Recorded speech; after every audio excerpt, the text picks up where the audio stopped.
I think historically there'd been some turf issues, with data and who owned data and sharing of data. And I think the very first meeting we had, Bob clearly told staff, we're going to collaborate. Phil told staff, we're going to collaborate. And I told staff, we didn't care who owned it. We just needed the data. So I think it set a tone for the collaboration that then bled into all of our work around Common Core standards, because I think about the same time the Common Core standards were asking for some feedback and some involvement from state level people, and so we had a collaborative team of higher ed and K-12 working together to provide a lot of feedback in the very early drafts of the Common Core, and that was why we felt very comfortable in adopting the Common Core standards very early in the process, even before the final draft was on paper. Well, I want to add something. You've been a little too polite, but what I remember I've never been accused of that. Yeah, that's a very new feeling for me there. Yeah. What I remember going to this first meeting, where we were trying to essentially forge a memoranda of understanding among the three departments under the auspices of Secretary Meyer, was to create a governance body for this data warehouse, because our data and the department's data and the professional standards data was now all going to be merged, and it was going to be available for researchers and all this stuff, and we had all understandably been protecting it for decades. And my staff said to me, don't sign anything, okay, because we're not comfortable that our counterparts over at the State Department of Education are really going to share this stuff. And so I walk into this meeting and with a little bit of an edge, and as the meeting progresses, it's clear to me that while the three of us agreed and Secretary Meyer agreed, that there were some issues at the staff level. And as you can imagine, the fact that the people that sit in our jobs agree to something doesn't matter one whit if the people who are actually doing the work can't stand each other and can't agree on stuff. And so it actually took us a couple meetings, as I recall, and actually in some instances had to move some people around and come in and just kind of say, look, we screwed this up, but we're prepared to move forward. But it took several meetings, and not just among us, but of staff, but I think it was, I point to this because even though it wasn't connected directly to Senate Bill 1 and the Common Core standards, it was the first episode where we could really drive collaboration that went down into our several bureaucracies. And Phil, from your perspective, what was going on at Professional Standards at that point? Well, I was here before you guys got here, so yeah. And so I was kind of the old guy in the group. But there was the conversations about trying to collaborate had started back when Gene Wilhoit was here, and the efforts we would try to get off the ground just seemed to not be able to make it happen. And I had the opportunity in both of the searches for Bob and Terry's position to talk to the search headhunters and to their boards, and one of the things I kept saying was we need somebody who understands it's one system. It all is one system. The Standards Board had lived in that world for a while because we have deans of colleges of education on our board. I also have a superintendent of schools.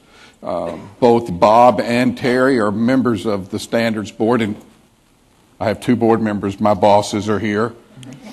My chair, Kathy Gunn, dean at Moorhead. Kathy. And Alan Kennedy, our representative of school boards, is here as well, and he's on our board. So the Standards Board had an opportunity, because we had been in sort of living in this world of 1 foot in K-12, 1 foot in post-secondary. And I'll have to say this, that from the very beginning, I selfishly looked at Senate Bill 1 I didn't care about the assessment piece. That was a good thing. I'm sure it was a very good thing. What I really liked about it was the language that put us together, working together for the purpose of completing this whole notion that it is one system. And it's so logical. It makes so much sense that K-12 and post-secondary would really work together, that it's difficult to understand why it doesn't happen everywhere, because it is a system that is working hand in glove. And I couldn't ask for two better partners than Bob and Terry. And while I have the microphone, and this is, again, another example, I think, of how it's rolling out nationally. Most of you know that the accrediting agency, two different accrediting agencies for teacher preparation, NCATE and TEAC, are merging into one called CAPE. And CAPE is working very hard to reflect the same kind of collaboration that we're talking about here, and move away from just a higher ed oriented accreditation of teacher preparation program, because the end product is not a graduate of a teacher preparation program. The end product of a teacher preparation program is an effective teacher in a K-12 classroom. That's the product. And what I've said to our deans from the very beginning, as we began to work together, was my goal as the chair of, not as the chair, Kathy, as the executive director of the Standards Board, was to begin to bring the process to bear where K-12 was influencing teacher preparation programs to such a degree that when the state testing results came out, the dean of the College of Education would be as nervous as the superintendent would be. And we're not there yet, but we're getting there. Tomorrow we will release, the Standards Board will release its data dashboard, and for the first time, you'll be able to pull up reports on performance of teacher preparation programs. And it'll be very transparent, and it's the first of several things that's going to be in that data dashboard. But all of that is related to the notion of the oneness of the system. And that's what, to me, was the real genius of Senate Bill 1. Well, Phil, thank you. The early planning that was going on among our departments and with the encouragement of our legislators eventually led to something called the Joint Implementation Plan. And Terry, I think it would be useful if, and Phil, if you might share with the group how your department approached this, why you chose to assign certain people to this effort, because it ultimately created the blueprint that has been used across the state, really, to do what Senate Bill 1 told us to do. Terry? Well, I was a superintendent in North Carolina, and my good friend June Atkinson, who's the state superintendent there, told me about this Kentucky job, and I said, well, I don't think so. I'm kind of busy and having a good time where I am. But then I read Senate Bill 1, and I said, boy, that would be fun to do that at the state level because it had all the key components. So when I came, the work was already beginning, but what was exciting is we were able to line up the Kentucky Board of Education strategic plan with Senate Bill 1, and so we had to do this work anyway. And so when I found collaborative partners, higher ed and professional standards and many other partners that are out there, Pritchard Committee and others, and we've got a lot of support and nourishment from the Hunt Institute and Gates and other folks to actually develop plans for implementation, because it's wonderful to have legislation, but then the hard work really begins. The really hard work of convincing superintendents and everybody to do it.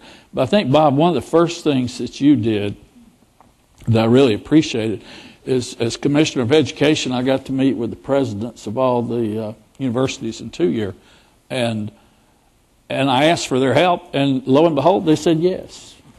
You know, that we're in this together. We want to partner. And then I think probably one of the most strategic things you did was pull everybody together for a major announcement. The Commonwealth commitment to college and career readiness. And you had every public-private 2-year representative sign on the dotted line as to the implementation of this thing called Senate Bill 1 and college and career readiness. So I thought that was a great idea. So I then said, we're going to get every superintendent and school board chair in Kentucky to sign on to it. It took me a little longer to do that than you. I had 174, and you had what, 12, 14, or 20. So I kind of had, my superintendents are great. They're so hardworking and doing so much with during budget cuts. But what we did is we put a beautiful map of Kentucky online. And if you had signed the Commonwealth commitment, we turned your district blue. If you had not signed it, sorry, U of L, we turned you red. And so we tracked that map, and every week I'd send that out and say, here's where we are, with it. But the beauty was every plan, from the standards plan to the assessment plan to the accountability plan to actually putting our waiver plan in place, we have had widespread commitment and participation from all entities. And I think what started it all was that Commonwealth commitment to college and career readiness. Everybody's name on the line.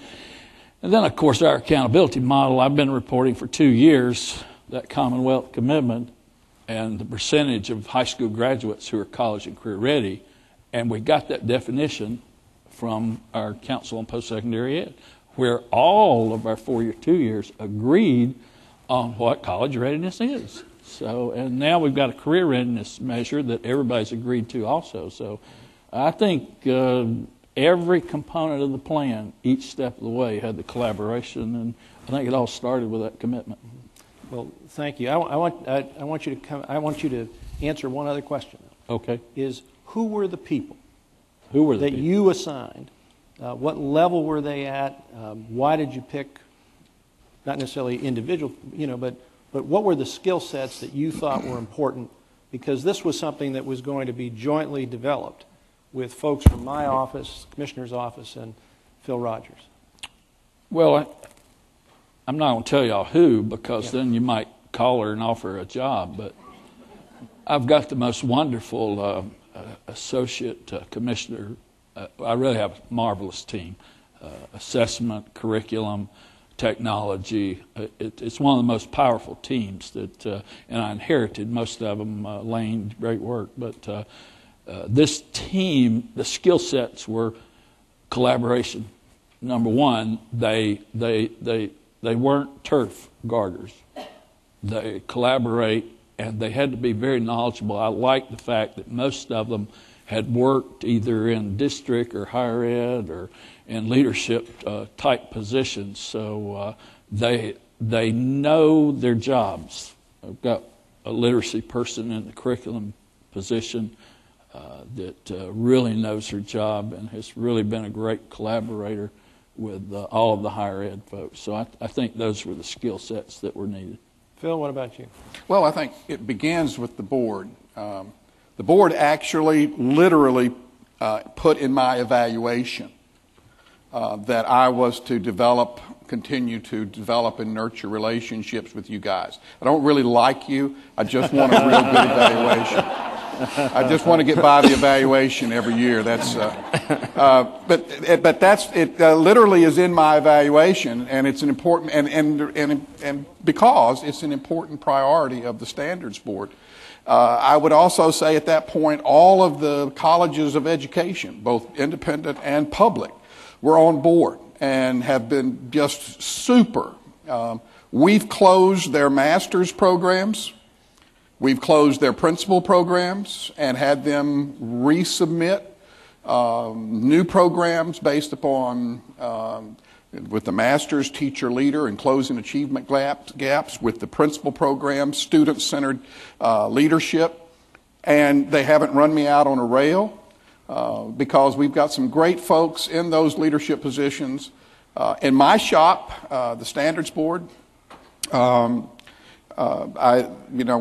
had the responsibility of making sure that Senate Bill 1 and the new standards were in our internship program, and Robert Brown, the division director for PLA for our professional learning assessment, just moved that right through, brought all our institutions together. Everybody understood what we were doing. We changed our performance assessments to reflect those new standards. The director of our ed prep, Dr. Kim Walters Parker, bringing the universities together. Sometimes she can speak roughly and sharp, and sometimes that's important, but she does it in understanding the priority of the work that we're doing. And then we brought in a special person using some of the P20 money, Linda Nickel, who from the very beginning, brought all of our universities together, connected to the P20 Data Collaborative, but connecting that to the work of the Senate Bill 1, because just like Terry's talking about, it works, it was so coordinated, it worked so well together that it helped us to complete both of those projects. And Linda has done a great job of keeping those folks in the data folks in our universities informed and connected, so that when it came time for us to say, now we want to know how many of your faculty have been trained, we literally took the rosters, the faculty rosters, and the universities checked off every single person who had been trained and had gone to the face-to-face or did the online, so that we could say to the General Assembly when they ask how many faculty, we can tell you 99% of the faculty, and we're working on the 1%, have been trained in the new standards.